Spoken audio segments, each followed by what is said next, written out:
Star জলসায় tent সিনেমার ঘূর্ণি ধারাবাহিকের পর আসছে বাংলা টকিজের নতুন ধারাবাহিক। বাংলা টকিজের পর বেশ কয়েক মাস পর আবারও আসছে আরও একটি জনপ্রিয় প্রোডাকশন হাউজের নতুন ধারাবাহিক। সম্প্রতি একের পর এক শুরু হলো গঙ্গা, শুধু তোমারই জন্য, প্রতিজ্ঞা, এছাড়াও সংসারের সংকীর্তন, নেক্সট ঘূর্ণি। এছাড়াও আসছে বাংলা টকিজের নতুন ধারাবাহিক, যেটাতে প্রধান ভূমিকায় দেখা যাবে সুস্মিতা দে এবং আদ্রিত রয়কে। তাছাড়াও আসছে বেশ কয়েক মাস পর মিসিং স্ক্রু প্রোডাকশন হাউজের নতুন ধারাবাহিক।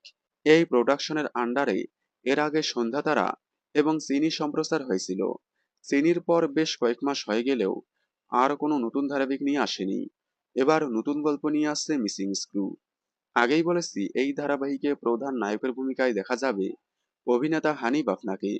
তবে নায়িকার ভূমিকায় কাকে দেখা যাবে তা এখনো জানা যায়নি। জানা যাচ্ছে নতুন মুখ অভিনেত্রীকে দেখা যাবে।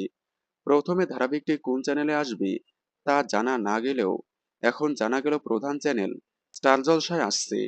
আপনারা স্টার জলসার আপকামিং এই নতুন ধারাবাহিকটি দেখার জন্য কতটা এক্সাইটেড কমেন্টে জানাবেন। ধন্যবাদ।